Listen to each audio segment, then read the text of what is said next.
Ang walang kapantay na martial god, unang yugto. Kabanata 2251, Ibang buhay. Bumalik ang kaluluwa ni Lin Feng sa kanyang katawan. Gayunpaman, sa sandaling iyon, pakiramdam niya ay nagbago ang lahat sa kanyang buhay.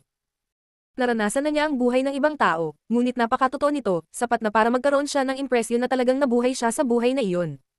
Hindi niya makakalimutan ang mga alaalang iyon. Hindi ba may impluwensyahan ng buhay ni Little Tian ang sarili kong buhay? Naisip ni Lin Feng. Kung nakita niya ang buhay na iyon bilang isang bagay na nakatulong sa kanya na umunlad sa landas ng paglilinang, kung gayon ito ay mabuti. Ngunit kung iisipin niya ito bilang kanyang sarili, maaari itong maging problema. Hindi siya magiging Lin Feng noon, pinaghalong Lin Feng at Little Tian siya. Ngunit ito ay naging, at tila totoo pa rin. Nang ang kanyang kaluluwa ay nasa katawan ni Little Tian, pakiramdam niya ay siya talaga ang Little Tian. Gayunpaman, hindi iyon masyadong inisip ni Lin Feng. Isang nakakakilabot na sumisipsip na lakas muli ang pumaligid sa kanyang katawan. Ang kanyang kaluluwa ay kinuha muli. Iniwan niya ang kanyang katawan. Naunawaan ni Lin Feng na ang hari ng 10,000 hayop ay nagpaparanas sa kanya ng panibagong buhay. Huminga ng malalim si Lin Feng sa isip. Ni hindi man lang siya nagkaroon ng panahon para mag-assimilate ng isang buhay, at isa pa ang mararanasan niya. Hindi ba makakalimutan ni Lin Feng kung sino siya kung magpapatuloy siya? Dahil mayroon siyang impresyon na ang buhay na iyon ay kanya. Ang mga snowflake ay lumulutang sa paligid, isang espada ang kumikislap sa sikat ng araw. Sabi ng isang boses sa sandaling iyon. Si Lin Feng ay nakatayo sa isang manyeb na bukid sa ibang katawan. Siya ay gumaganap ng isang sword dance. Sa tuwing gagamitin niya ang kanyang espada, lumulutang ang mga snowflake sa paligid. Ang araw ay sumisikat, ang nyebe ay patuloy na kumikinang. Isa itong cultivator ng espada, mukha siyang malinis. Isa siyang sword cultivator ng Zunchi layer, at kontrolado na niya ang ilang uri ng abstruse energies. Kasamang alagad. Sabi ng isang tao sa sandaling iyon. Nakita ni Lin Feng ang isang magandang babae, kasing puti ng nyebe, malinis at maganda. Malawak ang ngiti ng binata nang makita siya, parang natunaw ang puso. Ang disipulo. Maghanda. Isang nakakasilaw na espada ang gumalaw patungo sa binata. Tumiti siya at itinaas ang kanyang espada. Ang dalawang cultivator ay nagpalitan ng mga pananaw sa paglilinang, parehong gumaganap ng isang sword dance. Ito ay isang magandang tanawin. Pagkatapos noon, napagod sila at nag-snuggle sa snow. Ipinatong ng magandang babae ang ulo sa balikat ng binata at ngumiti. Ang disipulo, ang ating matandang kapwa disipulo ay napakatalino, gusto niyang humingi sa aming guro ng isang alyansa sa kasal. Nanigas ang mukha ng binata at namutla. Sa wakas, nangyari na. Hindi mo ba pwedeng hilingin sa aming guro ng ilang taon pa, na hintayin ako? Alam ng binata na siya ay mas mahina kaysa sa kanyang nakatatandang kapwa disipulo, ngunit determinado siyang maging mas malakas para sa kanyang babaeng kapwa disipulo. Ilang taon? Malalampasan ko ang ating nakatatandang kapwa disipulo sa loob ng 5 taon. Sabi ng binata. Mukha siyang determinado. Tumiti ang dalaga, hinalikan siya sa noo, sabay alis. Umalis ka sa bundok, hihintayin kita ng 5 taon. Napakamot ng ulo ang binata at ngumiti, mukhang determinado siyang sumagot ng. Talaga. Pagkatapos, tumayo siya, bitbit ang kanyang espada sa kanyang likod, at bumaba sa bundok. Pagkatapos nito, naglakbay ang binata ng 5 taon. Pumunta siya sa mga lugar na ipinagbabawal. Nilakbay niya ang mundo. Naghanap siya ng napakalakas na spell, skills, at techniques. Nakalimutan niya ang lahat. Nakipagpalitan siya ng mga pananaw sa cultivation sa maraming cultivator ng espada, lumikha siya ng sarili niyang pag-atake ng espada. Sa loob ng 5 taon, nakapatay siya ng maraming tao. Sa wakas, bumalik siya sa bundok na nyebe. Siya ay nagtagumpay, at naging mas malakas. Isa na siyang mababang antas na emperor. Nang makita niya ang kanyang babaeng kapwa alagad, tuwang-tuwa siya. Sabay silang natulog ngunit nalungkot ng husto ang binata. Napagtanto niyang hindi ito ang unang pagkakataon niya. Pero dahil mahal niya ito, nagpa siya siyang huwag na itong banggitin. Gayunpaman, sa ikalawang araw, nang magising siya, nawala na siya. Nag-iwan lang siya ng sulat na nakasulat sa sarili niyang dugo. Kabayan, pasensya na. Ang matandang kapwa naming disipulo. Ginahasa niya ako. Nawalan ako ng dangal. Hindi ako karapat-dapat sa'yo. Huwag mo akong hanapin. Balang araw, kapag naging hari ka ng nalalatagan ng nyebe na bundok, tanggalin ang vermin na iyon. Pupunta ako at makikita-kita. Nalungkot si Lin Feng. Siya ang binata. Pakiramdam niya ay ang binatang iyon. Galit na galit niyang sigaw. Napuno ng hangin ang layunin ng espada at pinasabog ang maliit na silid. Nakonsensya siya, kailangan niyang ipaghiganti siya. Noong araw na iyon, pinuntahan niya ang kanyang nakatatandang kapwa disipulo at nakipag-away sa kanya. Kinasusuklaman niya siya. Gayunman, kinasusuklaman din siya ng kanyang nakatatandang kapwa alagad, dahil iisang babae ang kanilang minahal. Nagkakatalo ang magkabilang panig. Gayunpaman, ipinagtanggol ng kanilang guro ang kanyang nakatatandang kapwa disipulo. Pinutol niya ang isang braso niya at sinabing, "Bastos, walang kwentang alagad, asar. Huwag na huwag kang babalik sa bundok na nalalatagan ng nyebe." Galit na galit ang guro, at durog na durog ang binata.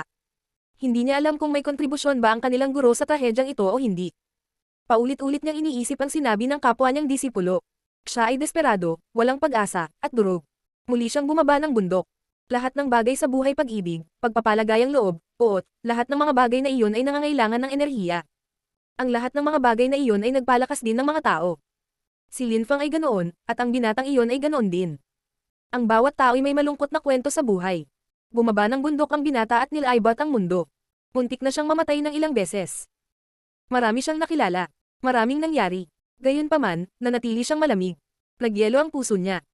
Ang isang liham na nakasulat na may dugo ay nagkaroon ng gayong mga kahihinatnan. Ang mga taong nagawang maabot ang tuktok ay lahat ay may mga nakakasakit na kwentong sasabihin.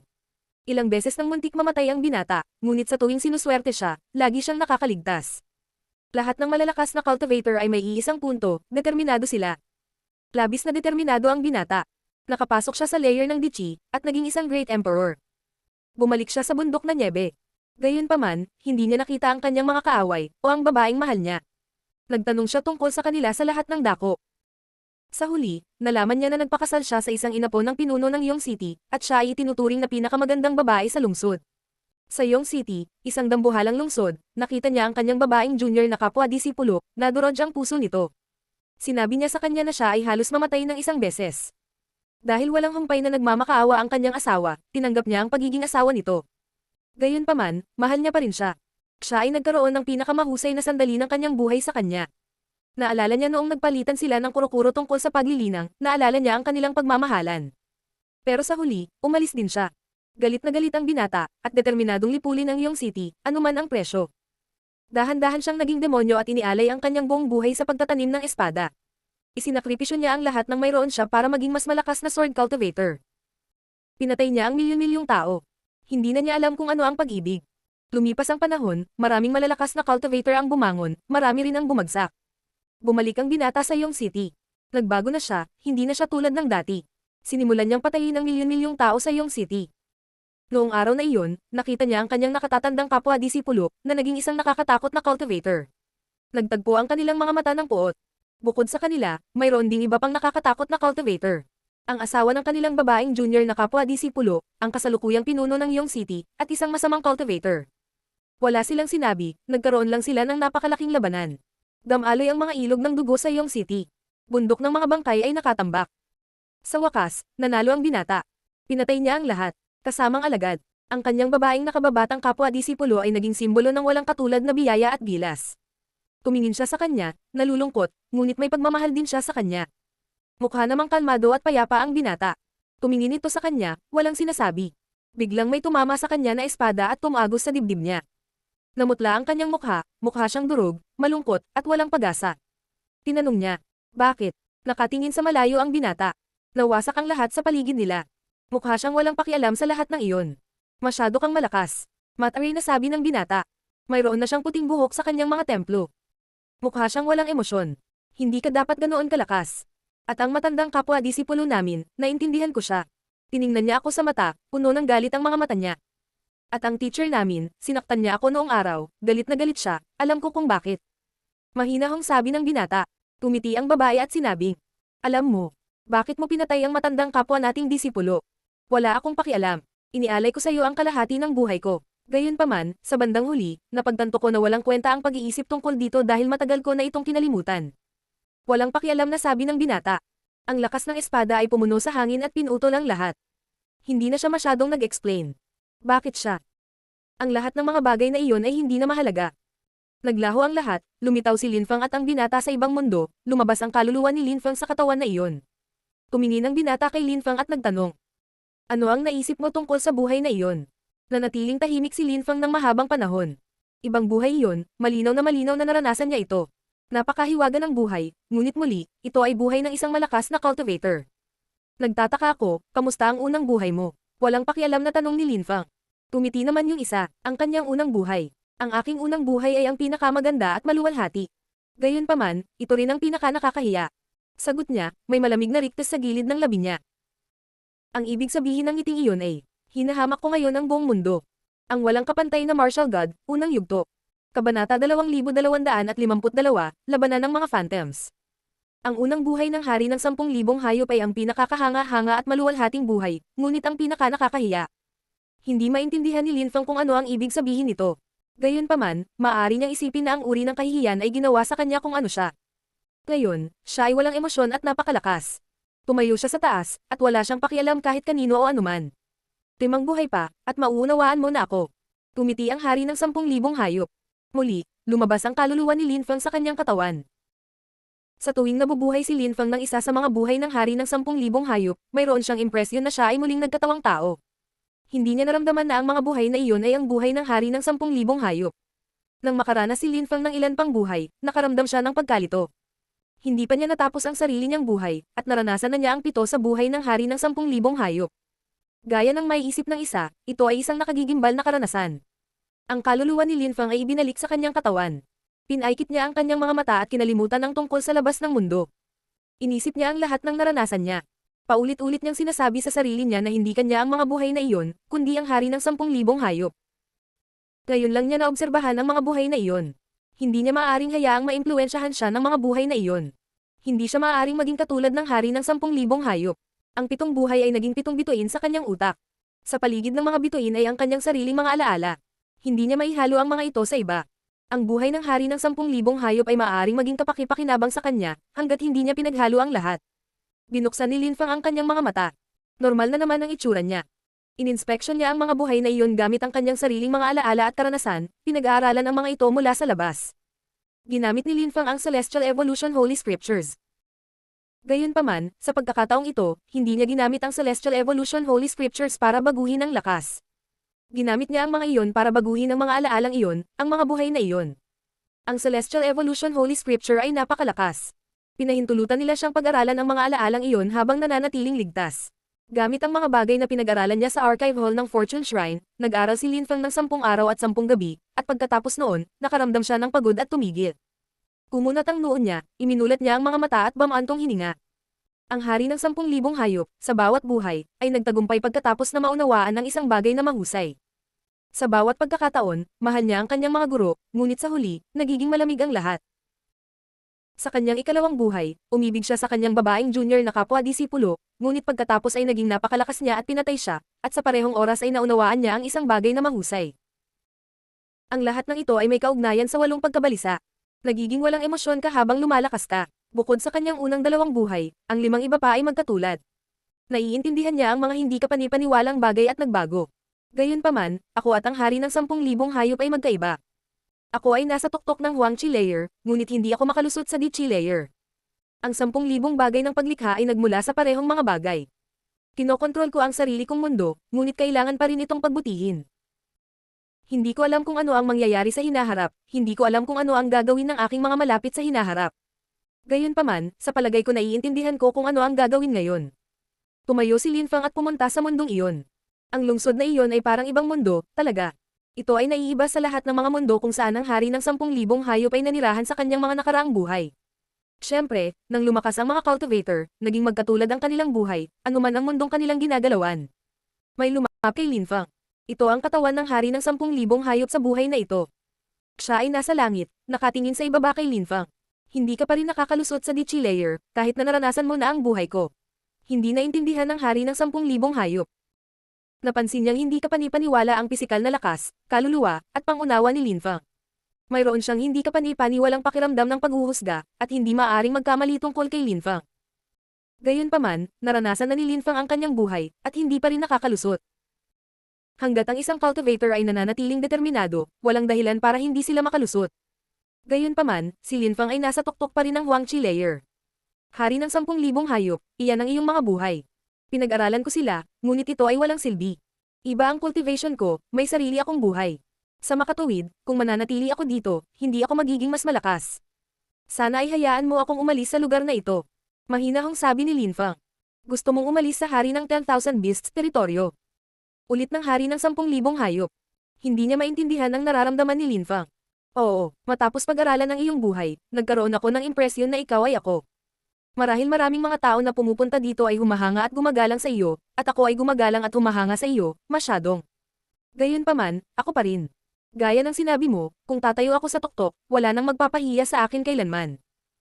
Kapag naabot ko ang tuktok, babalik ako at makikilala kita muli, sa palagay ko. Mahinahong sabi ni Lin Fang. Ang mga mata ng King of the 10,000 Beasts ay kumikinang habang nakatitig kay Lin Fang. Babalik si Lin Fang pagkatapos makarating sa tuktok. Siya ay tunay na may tiwala sa sarili. Bukod sa akin, tanging ang mga suzerain at fighting phantoms lang ang malayang pumasok at lumabas. Mahinahong sabi ng hari ng 10,000 Beasts kay Lin Fang. Kung gusto mong umalis, dapat kang maging isang suzerain o isang fighting phantom. Ngunit ang mga suzerain na iyon ay umabot na sa rurok ng pagiging perpekto. Hindi ka magkakaroon ng pagkakataong maabot ang rurok ng pagiging perpekto bago ang 50 taon, sa tingin ko. At isang fighting phantom. Isa ka lang emperor, kung gusto mong manalo laban sa ilan sa pinakamalakas na Great Imperial Beasts at maging pinakamalakas sa isang teritoryo, magiging napakahirap din. Kailangan mo munang makapasok sa Dichi Layer. Sabi ng hari ng 10,000 hayop. Isang suzerain o isang fighting phantom. Siya ay mas nakakatakot kaysa sa naisip ko, naisip ni Lin Fang. Baka ang mga malayang makapasok at makalabas ay maaaring makalusot sa kontinente ng siyam na ulap. Paano ako magiging isang fighting phantom? Tanong ni Lin Fang. Iminumungkahi ko na huwag kang magdadala ng iyong sariling pagkasira. Una, tumuon sa pagpasok sa Dichi Layer, at pagkatapos ay maaari kang magkaroon ng pagkakataon. Sabi ng hari ng 10,000 hayop. Paano ako magiging isang fighting phantom? Tanong muli ni Lin Fang. Ang hari ng 10,000 hayop ay mukhang natuwa, at ngumiti. Nasa mundo ka ng mga bayani. Kung gusto mong maging isang fighting phantom, kailangan mong gumawa ng isang pampublikong anunsyo at sabihin na gusto mong maging isang fighting phantom. Pagkatapos, magkakaroon ka ng 7 araw upang magpahinga, pagkatapos nito ay lalaban ka sa isang nakakatakot na dami ng mga hayop. Hanggat sila ay mga Great Emperor, maaari nilang labanan laban sa iyo, at subukang patayin ka. Pagkatapos ng 3 buwan, kung hindi ka patay, magiging fighting phantom ka na. Isang pampublikong anunsyo. Kumunat ang noo ni Lin Fang. Mas nakakatakot pa iyon kaysa sa pagpupulong ng kontinente ng siyam na ulap. Maaari ba silang magkapit-bisig para labanan ako? Tanong ni Lin Fang. Hindi sila makakapag. Ngunit maaari silang makipaglaban sa iyo ng sunod-sunod ayon sa gusto nila, nang hindi naghihintay. Tugon ng hari ng 10,000 hayop. Huminga ng malalim si Lin Fang. Hindi siya makalaban sa mga grupo, halata iyon. Gayunpaman, kahit isa-isa, iyon ay hindi ka paniwala. Hindi maisip ni Lin Fang kung ano ang magiging hitsura nito. Ang rock ni Qinghai, ang Mahorogo ni Hees. Nakakatakot ang mga ganyang tao. Sila ay mga henyo. Paano ang Great Imperial Weapons? Tanong ni Lin Fang. Hindi mo magagamit ang mga ito. Sabi ng hari ng 10,000 hayop, umiling-iling. Mayroon lamang 100 at ilang fighting phantom sa kasaysayan, wala pang 200. Isa lamang ang lumilitaw sa bawat 1,000 taon o higit pa, at lahat sila ay mga Great Emperor. Ngayon, naging best assistants ko na sila. Pinapalitan nila ang mga suzerain na namamatay. Mapanganib iyan. Sabi ni Lin Fang, medyo naiinis. Siyempre, kapag ang isang tao ay naging isang fighting phantom, mayroon silang maraming mga pakinabang. Ibinibigay ko pa nga sa kanila ang hukbo ng buong mundo. Malamig na sabi ng hari ng 10,000 hayop. Ang mga mata ni Lin Fang ay kuminang at sinabi niya. Lalabas ako at mag-iisip. Pag-aralan mong mabuti ang 7 buhay ko. Kapag narating mo na ang tuktok ng layer ng Dichi, maaari mong subukan. Mahinahong sabi ng hari ng 10,000 hayop. Ikanaway niya ang kanyang kamay, at lumitaw si Lin Fang sa labas ng panloob na lungsod ng hari ng 10,000 hayop. Tinawid ni Lin Fang ang pintuan kung saan siya pumasok. Mabilis siyang nakabalik kung saan siya nagsimula. Iniisip niya kung si Baiyu at ang iba pa ay lumabas na o hindi. Marahil ay naranasan na rin nila ang buhay ng hari ng 10,000 hayop. Ang pakikipaglaban sa Phantom, isang pampublikong anunsyo, naisip ni Lin Fang. Wala siyang choice. Ito lang ang tanging solusyon para lisanin ang lugar na iyon. Kailangan niyang maging malakas muna, wala siyang pagpipilian ngayon. Ang pagpupulong ng kontinente ng siyam na ulap ay niyanig ang buong kontinente ng siyam na ulap. Pagkatapos noon, tumahimik na ang mga pangyayari. Maraming mga bagong henyo ang nagsimulang sumibol, tulad ng mga usbong ng kawayan pagkatapos ng ulan sa tagsibol. Sa impyerno, mayroong isang binata na tinatawag na Mozing. Nabaliw siya. Wala siyang kaaway sa parehong antas ng paglilinang. Siya ay isang kahalili ng Ancient Demon Clan, at isa sa mga apo ng mga hari ng Tenyama Courts. Miyembro rin siya ng Hell Shrine. Nakakasilaw lahat ng status niya sa lipunan. Nag-isa siyang pumunta sa Celestial Country at pumatay ng maraming tao. Gusto niyang pumunta sa kontinente ng siyam na ulap. Kasabay nito, sa Imperial Court of the Continent of the Nine Clouds, ilang mga henyo ang tumataas. Sa Snow Clan, lumitaw ang 2 batang monarka, isang magandang babae at isang gwapong binata. Mag-ina daw sila. Ang walang kapantay na martial god, yugto. Kabanata 2253, Paglaban sa mga Phantom Protector. Si Baiyu at ang iba ay magkasamang muli sa palasyo ng Dakilang Rock. Sa sandaling iyon, magkasama sila. Siya na lang ang hindi pa bumabalik. Paano ito sa bayan? Mahinahong tanong ni Baiyu. Naranasan ko ang isang buhay. Ano naman sayo? Mahinahong tanong ni Dinoo. Naintindihan naman ng iba at tumango. Isang buhay, ang buhay ng isang napakalakas na cultivator ng espada. Sabi ni Baiyu, na nakatingin sa kanila. Ang akin ay hindi ganoon, ito ay ang buhay ng isang walang katulad na cultivator ng demonyo. Sabi ni Ching Haizrock. Nagulat ang lahat. Sinabi ng Dark Golden Pupiled King. Nakakatakot ang buhay ng hari ng 10,000 hayop. Matagal na siyang nabubuhay. Kaya kung pag-aralan ang isa sa kanyang buhay ng maraming taon at taon. Ngunit bakit namatay ang aking ama? Hinatak ni Baiyu ang mahabang mukha. Galit na galit siya. Dumating ang kanyang ama sa lugar na ito. Pagkalabas ay gusto niyang sumibak, ano ang nangyari? Anong kahirapan ang kanyang hinarap? Matandang makamandag na halimaw, anong ginagawa mo? Tinanong ni Rock ni Qinghai ang Maharaga ni Hiz. Nakapikit ang kanyang mga mata. Pupunta ako sa susunod na cultivation layer. Nararamdaman ko, sabi ng matandang makamandag na halimaw, nakangiti ng masama at sumisitsit. Nagulat naman yung iba. Siya ay talagang nasa katanghaliang gulang na lalaki, mas matanda sa kanila. Matagal na siyang sikat, ngunit hindi pa siya nakakalusot. Matapos maranasan ang isang buhay, siya ay masisira. Kami ay siyam na tao sa simula. Biglang sabi ng matandang makamandag na halimaw. Tumingin siya ng masama. Si Qingyi at ang kasambahay ni Baiyu ay bumalik, ngunit si Linfang ay hindi pa. Ang mga alaala ng isang buong buhay ay mahalaga. Ang matandang makamandag na halimaw ay palihim na tumingin sa kasambahay ni Baiyu at kay Qingyi. Alam ng lahat kung ano ang gusto niya. Ibahagi ang mga alaalang nakuha mo, sabi ng matandang makamandag na halimaw. Ang mga alaala ng mga buhay na iyon ay hindi mabibili. Si Qingyi ay natulala. Sinabi niya, kung gusto ng lahat na magbahagi, wala akong balak magbahagi. Oo, ibahagi mo lang muna ang iyong sa lahat. Sabi ng matandang makamandag na halimaw. Hinatak ni Qingyi ang mahabang mukha. Gusto siyang pilitin ng bastos na iyon, ngunit mukhang hindi maganda. Ang lahat ng mga taong iyon ay may parehong mga iniisip. Nakatitig sa kanya ang lahat. Sige. Sabi ni Qingyi, ang kanyang mukha ay naninigas. Lahat ng mga taong iyon ay madaling pumatay sa kanya, nakaramdam siya ng kahihiyan, ngunit wala siyang pagpipilian. Ibinahagi ni Qingyi ang mga alaala ng buhay na naranasan niya sa lahat.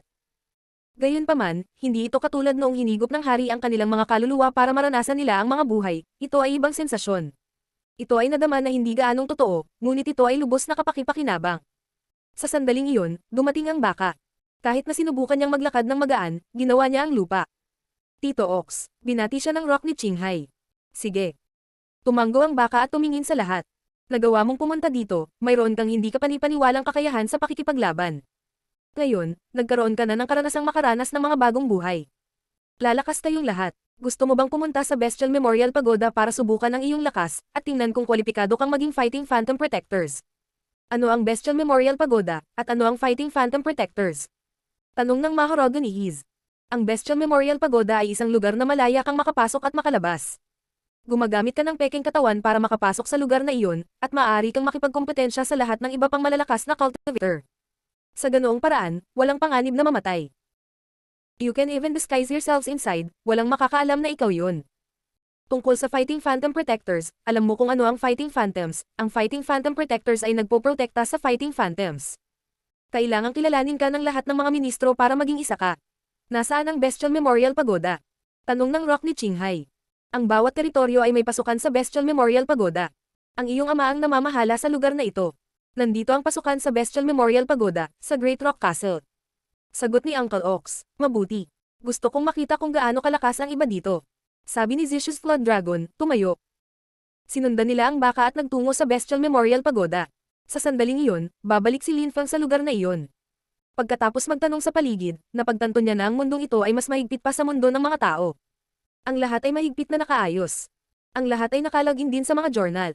Kung narito si Linfang, nangangahulugan ito na malakas siya para manirahan dito. Si Linfang ay naatasan ng tirahan. Ang hari ng 10,000 hayop ay talagang isang nakakatakot na cultivator, ngunit siya rin ay isang mahusay na tagapamahala. Nangangahulugan din ito na mayroon siyang pananaw para sa hinaharap. Si Linfang ay hindi lumabas ng ilang oras, nagsimula siyang magnilay sa pag-iisa. Kahit na ang mga buhay na naranasan niya ay hindi kanya, ito ay kapakipakinabang, at marami siyang natutunan mula sa mga ito. Marami na siyang nakitang spelling, kasanayan at teknik ng mga cultivators sa mga ito. Ang kanyang clone ay nag-aaral din sa Fortune Shrine. Ang lakas ng Deva Marakalpa ay muling naglinis sa katawan ni Linfang. Hindi siya nakalusot. Ang bawat alon ng lakas ng Deva Marakalpa ay, gaya ng dati, mas malakas kaysa sa nauna. Sa tuwing nililinas ng lakas ng Deva Marakalpa ang katawan ni Linfang, ginamit niya ang kanyang Deva Mara Body Cleansing teknik ng 2 beses.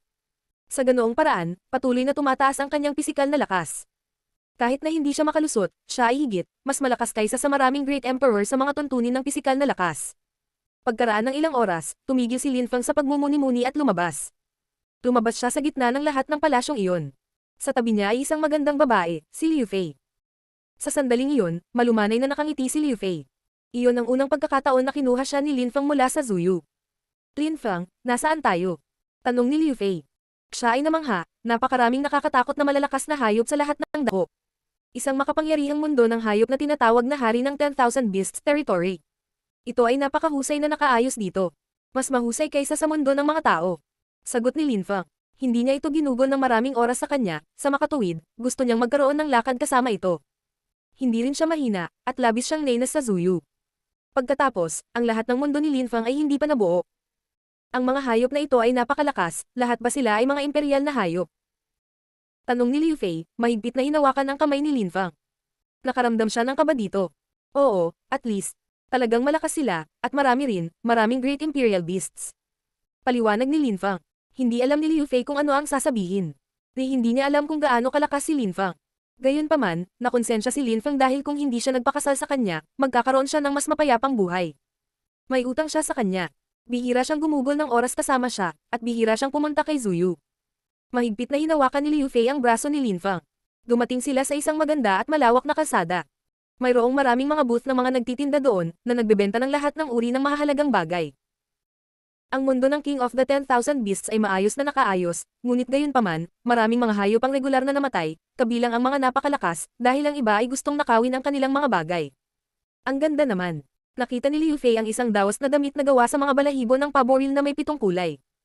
Napakaganda ng babaeng nakasuot nito. Siya ay tumingin matikas at walang kabastusan. Paano ito? Tanong ng babae sa katabi niyang binata. Siya ay patuloy na umiikot upang ipakita sa kanya ang kanyang damit, na masayang nagninangning. Sobrang ganda. Nakangiting sabi ng binata. Tumingin siya sa nagtitinda at nagtanong. Magkano? Level 3 Great Imperial Weapon, sapat na iyon. Nakangiting sabi ng vendor. Level 3 Great Imperial Weapon. Bulong ni Liu Fei, bahagyang nakanganga. Ang babaeng nakasuot ng kapa ay tumingin kay Liu Fei sa isang mapagmataas at mayabang na paraan. Ang babaeng iyon ay nagtataka kung ano ang ginagawa ng isang mahinang cultivator tulad ni Liu Fei dito. Lumakad pasulong si Lin Feng at tumingin sa nagtitinda. Mayroon ka bang parehong dawas na damit na gawa sa balahibo? Kaya kung magbayad ng level 3 Great Imperial Weapon. Napangiti ng neutral ang vendor at umiling ng walang sinasabi. Kailangang tailor-made ang mga ganyang damit. Kung hindi, sila ay walang halaga. Sino ang gustong magsuot ng kaparehong damit gaya ng ibang tao? At saka, level 3 Great Imperial Weapon. Sabi ng babae na sumulyap kay Lin Feng ng masama. Hindi lahat ay maaaring magbayad ng isang antas ng 3 Great Imperial Weapon para sa mga damit. Kung sumasang-ayon ka, handa akong bigyan ka ng antas 4 na Great Imperial Weapon. Sabi ni Lin Feng. Alam niyang gusto ito ni Liu Fei. Nanatili siyang kalmado, malumanay na nagsasalita, kahit na pinagtatawanan siya ng babaeng ito.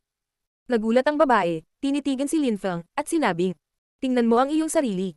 Pagkatapos, tumalikod siya, kinaladkad ang binata sa tabi niya, at umalis. Sinulyapan ng binata si Lin Feng na may patag ng ngiti. Mukha rin siyang mayabang at mayabang. Lin Feng, pasensya na, sabi ni Liu Fei. Konsensya siya. Pakiramdam niya ay wala siyang ginawang gulo. Patawad. Sa napakaraming taon, sinusubukan kong lutasin ang maraming bagay hanggat maaari, at hindi kita inalagaan ng mabuti. Nagkamali ako. Sabi ni Lin Feng, hinaplos ang pisngi ni Liu Fei. Nakonsensya siya. Sa sandaling iyon, sinabi ng vendor. Yan ang 7 Feathers Prince. Ayon sa mga alingaw-ngaw, siya ay napili ng Fighting Phantom Protectors upang maging isa. Kung may lalabas na Fighting Phantom, malamang na magiging protector siya. Siya ay may napakataas na katayuan sa lipunan. Nakakagulat, gusto mong makuha ang kanyang item. Umiling ang nagtitinda. Sa kanyang mga mata, si Lin Feng ay nag-overestimate sa kanyang sarili. Ang walang kapantay na martial god, ng yugto.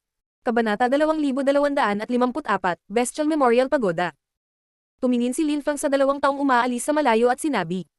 Narinig ko lang ang tungkol sa Fighting Phantoms. Narinig ko na ang isang Fighting Phantom ay lumalabas bawat 1,000 taon, o higit pa. Ano ang ginagawa ng Fighting Phantom Protectors? Ano ang papel nila? Matagal ka nang hindi nakapunta dito. Kahit na walang Fighting Phantom, kailangan natin ng mga tagapagtanggol para sa ating mga teritoryo. Ang ilang mga tao ay maaaring mapili ng maaga, at pagkatapos ay kapag lumitaw ang isang Fighting Phantom, ang ilang mga tao ay maaaring maging Fighting Phantom Protector. Ang 7 Feathers Prince ay inihayag na sa publiko ang kanyang pagkakakilanlan sa Bestial Memorial Pagoda, at nagkaroon siya ng hindi kapani-paniwalang mga resulta. Hindi maraming tao ang makakatalo sa kanya. Bestial Memorial Pagoda. Mukhang nagulat si Linfang. Oo, ang Bestial Memorial Pagoda ay isa sa pinakamahalagang lugar sa King of the 10,000 Beasts territory. Lahat ay maaaring pumunta doon, at kung gusto nila, maaari nilang itago ang kanilang tunay na pagkakakilanlan upang labanan ng iba at makita kung gaano sila kalakas. Bawat teritoryo ay may pasukan sa Bestial Memorial Pagoda. Sabi ng vendor. Salamat sa iyong oras. Sabi ni Linfang, nakangiti at tumango, bago umalis kasama si Liu Fei. Nasiyahan si Linfang sa pakiramdam ng mainit nitong kamay sa kanya. Nakangiti niyang sabi, Fei Fei, may gusto ka pa ba? Hindi. Ang paglalakad ay sapat na. Sabi ni Liu Fei. Unti-unti na siyang nasanay sa kapaligiran dito. Naging mas natural ang mga bagay para sa kanya. Tumango si Linfang at nagpatuloy sila sa paglalakad. Minsan, nakahanap siya ng maliliit na bagay na sa tingin niya ay gusto niya, at binili niya ito para sa kanya. Ang pasukan ng Bestial Memorial Pagoda ay nasa malaking palasyo ng rock. Sa totoo lang, ang pasukan ay isang napakalaking lugar na may maraming mga vault. May nakasisilaw na mga ilaw sa mga vault, kung saan maraming tao ang nakaupong mag-isa at hindi kumikibo. Mga walang laman ba itong pasukan? Bulong ni Linfang. Naglakad siya pasulong at nakarating sa harap ng isang vault. Pumunta siya sa ilalim nito at umupo sa liwanag. Ipinikit niya ang kanyang mga mata, at biglang, isang nakakatakot na lakas ang humila sa kanya. Pakiramdam ni Linfang ay kasinggan ng balahibo habang siya ay napunta sa ibang lugar. Ano, kakaiba? Naisip ni Linfang. Bumaba ang tingin niya sa katawan niya. Malamang ay nasa labas ang kanyang tunay na katawan, ngunit ang katawan na gawa sa kamalayan na nasa loob niya rito ay hindi man lang nakaramdam ng kakaiba. Napakaraming balabal, baluti at mastara. Naisip ni Linfang, na lumiling sa paligid. Nandyan ba ang mga bagay na iyon para itago nila ang kanilang pagkakakilanlan? Nagsuot si Linfang ng itim na balabal at itim na mastara. Biglang napalibutan ng ilusyon ang kanyang katawan. Kakaiba. Masayang bulong ni Linfang. Kumislap ang kanyang silweta, at umalis siya sa bulwagan na iyon. Makalipas ang maikling panahon, may nilala siya. Mukhang malakas ang taong iyon, isa siyang Great Emperor. Maging ang mga Emperor ay naglakas loob na pumasok dito. Nakasuot ng tigre mask ang taong iyon, at parang nagyayelo. Hinati sa iba't ibang palapag ang Bestial Memorial Pagoda. Ang unang palapag ay para sa mga Emperor, ang ikalawang palapag ay para sa mga Great Emperor, ang ikatlong palapag ay para sa mga Celestial Emperor. Si Linfang ay nasa ikalawang palapag, ang palapag para sa mga Great Emperor. Ang mga Celestial Emperors ay hindi makapunta sa ikalawa o unang palapag, ngunit ang kabaligtaran ay posible, ang mga Emperor ay maaaring pumunta sa ikalawa at ikatlong palapag, ngunit ang mga Great Emperor ay hindi makapunta sa unang palapag. Ang cultivator na iyon ay tumalon sa unahan kasabay ng dagandong ng tumataas na kapangyarihan. Isang napakalaking lakas ang pumaligid kay Linfang at inapi siya. Ang cultivator ay umungal, biglang naging isang napakalaking leon. Nabasag ang lupa sa ilalim ng kanyang mga paa. Nanginginig ang kaluluwa ni Linfang. Asar. Isang napakalaking kamay ang gumalaw patungo kay Linfang. Ang leon ay tumingin sa kanya ng masama. Sa kanyang mga mata, walang negosyo ang isang emperor dito. Isang nakakatakot na tunog ang biglang napuno ng hangin. Naglalaman ito ng lakas ng pagmumura, at umalangaw sa lahat ng dako. Nagsimulang manginig ang layunin ng leon. Ang kamao ni Linfang ay napuno ng nakakatakot na mga ilaw ng demonyo. Kumalat ang mga dagandong, at sumabog ang lupa sa ilalim ng kanilang mga paa nang magkasalubong ang kanilang mga enerhiya. Ang halimaw ay umungal ng galit na galit. Napakalakas ng loob ng isang emperor na pumunta doon. Gusto niyang durugan ang kamay ni Linfang. Asar. Sigaw ng leon. Ang leon ay medyo pabaya, ngunit naghanda na si Linfang. Siya ay sumigaw, at ang lakas ng pagmumura ay nagpang-inag sa leon. Kasabay nito, naglabas siya ng lakas ng espada, na pumutok sa ulo ng kanyang kalaban. Naputol ang kanyang kamalayan, at nawala siya doon. Nang makita ni Linfang na nawala ang kanyang kalaban, mukhang hindi siya nasisiyahan. Kahit na ang kanyang kalaban ay isang mahusay na imperial na hayop, hindi siya kasing lakas ng rock ni Qinghai at ng iba pa. Siya ay, higit sa lahat, kasing lakas ni Qingyi. Naging pabaya din siya, kaya dinurog siya ni Linfang. Ang lugar na ito ay hindi kapanipaniwala. Ang aking kamalayan ay tulad ng aking katawan dito.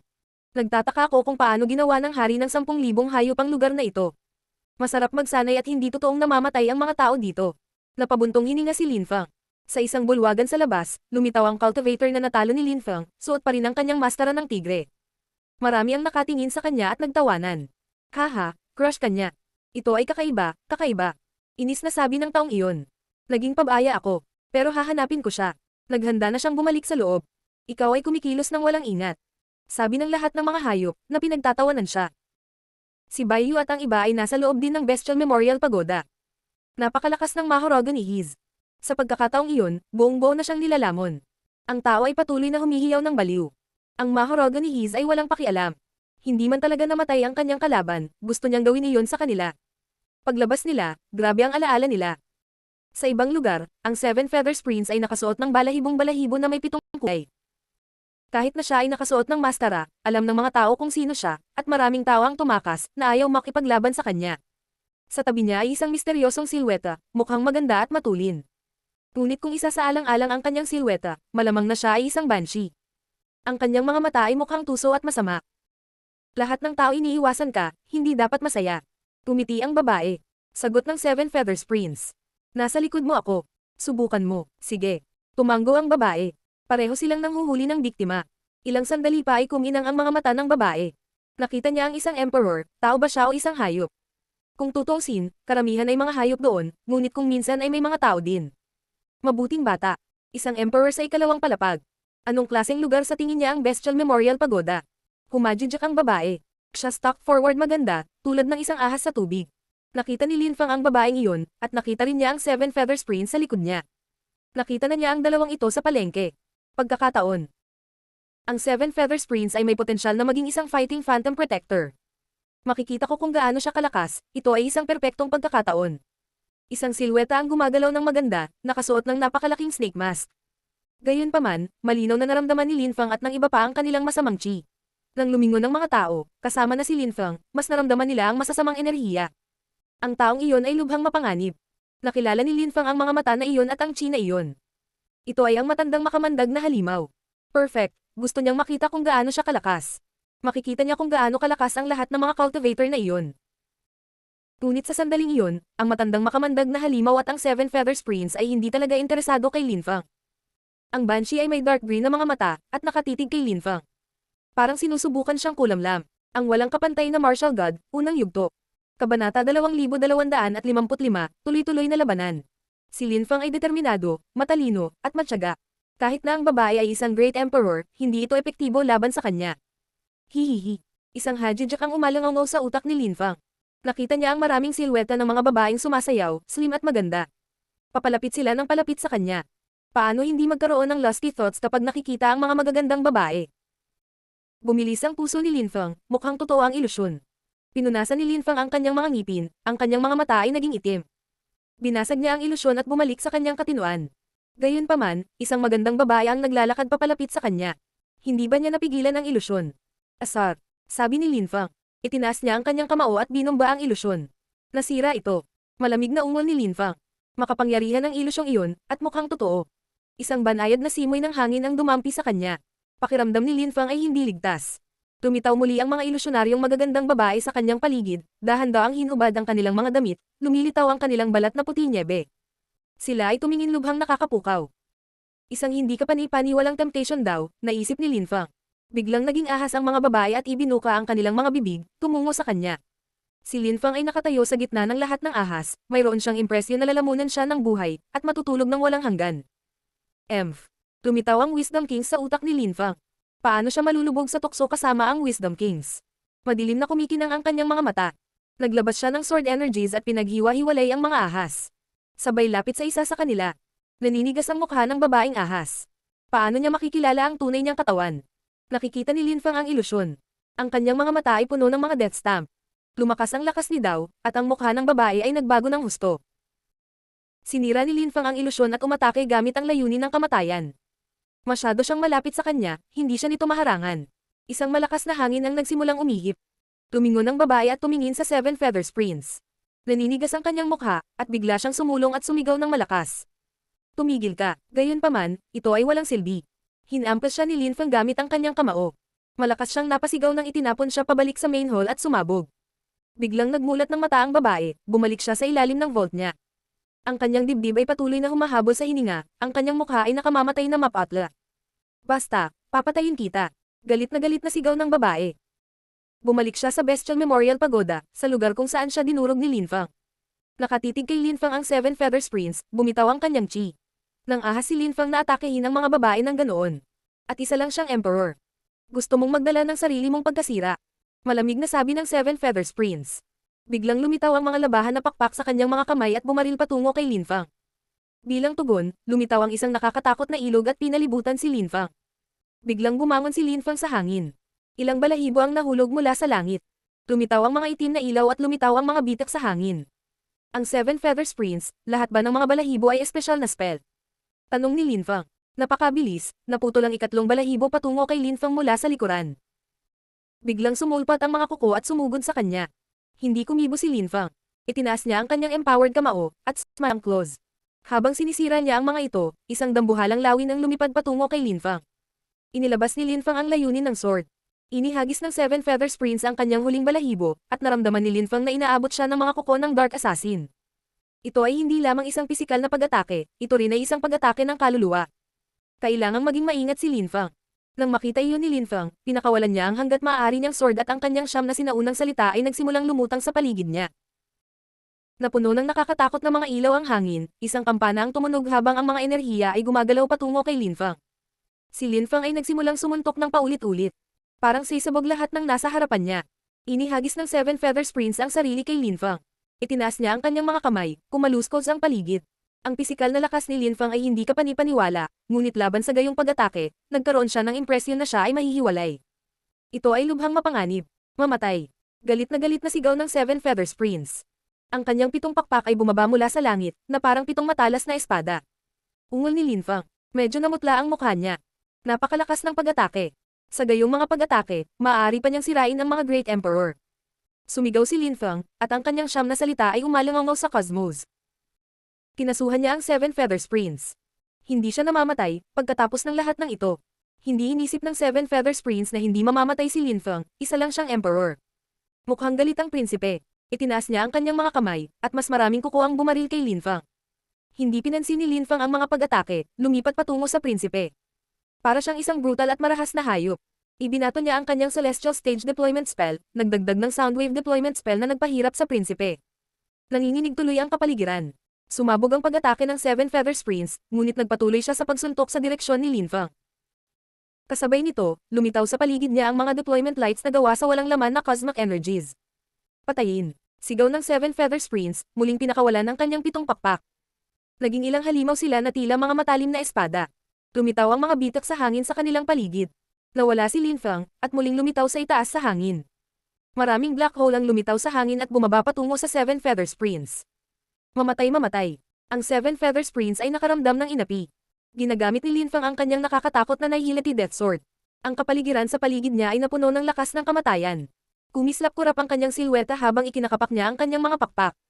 Nawala si Lin Feng at muling nagpakita, hinaranggan siya. Galit na sigaw niya at naglabas pa ng lakas na tumagos sa katawan ng prinsipe. Itinaas din niya ang kanyang mga kamao at sumuntok sa direksyon ng prinsipe. Naglalaman ito ng nakakatakot na dami ng lakas at cosmic energies. Naninigas ang mukha ng prinsipe ng Seven Feathers. Pinakamataas na antas ng death daw. Kaya niyang patayin ang mga Great Emperor sa tuktok ng layer ng Di Chi sa gayong mga pag-atake. Ayaw na niyang lumaban pa, ngunit pinigilan siya ni Lin Feng na umalis, kaya napipigilan lang niya ang mga pag-atake.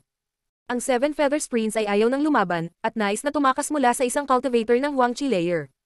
Pinagmamasdan siya ni Lin Feng habang siya ay tumatakas. Hindi siya hinabol ni Lin Feng.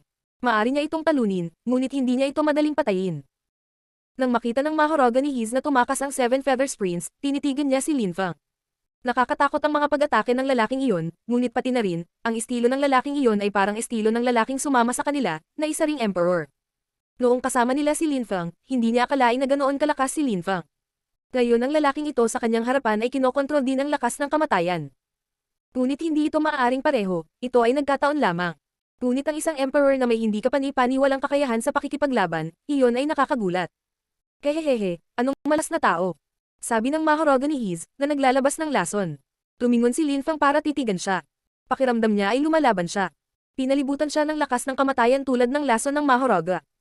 Mukhang may kalaban ako. Sabi ng Maharaga ni Hiz, naglabas pa ng lason. Pinalibutan ng kanyang lason si Lin Feng. Makapal ang lason na iyon, hindi masyadong likido. Biglang tumalon si Lin Feng. Gayunpaman, may lason na damaykit sa kanyang damit at tumagos ito sa kanyang mga organo. Naglalaman ito ng lason na nagpabagal kay Lin Feng. Tumabas din ang lason sa mga mata ng Maharaga. Kinokontrol niya ang kapangyarihan ng Dao. Ang ganitong uri ng manlalaban ay maaaring maparalisa ang mga kaaway sa mga labanan. Maaari nitong pigilan ang dugo ng isang tao, kahit na mayroon silang malakas na puso. Ang mga mahahalagang organo ay maaaring huminto sa paggana dahil din sa lason. Maaari pa nga nitong maparalisa ang kaluluwa ng isang tao. Kumukulo ang malakas na dugo ni Lin Feng. Patuloy niyang inilalabas ang enerhiya ng buhay dito. Kasabay nito ay siniil niya ang lakas na dumadaloy sa kanyang katawan. Nais niyang linisin ang lason. Kasabay nito, naglabas din siya ng death strength na nagsimula na ring damaloy sa katawan ng kanyang kalaban. Bamuka ang bibig ng Mahoraga at naglabas ng makapal at mag-ilaw na lason. Hindi nakaiwas si Linfeng, tiyak na aabot sa kanya ang lason kaya walang pagpipilian si Linfeng, tumalon siya at lumapit sa Mahoraga. Gayunpaman, walang pakialam ang matandang makamandag na halimaw, tumingin siya kay Linfeng at muling ibinuka ang kanyang bibig. Ang kanyang bibig ay 12-dosenang metro na ang lapat. Gusto niyang lamunin ng buhay si Linfeng. Napakalakas ng kanyang lason, at kung nagawa niyang lamunin si Linfeng, matutunaw ng lason ang kanyang katawan. Ganyan siya naging malaki, marami na siyang nilamon sa buhay niya.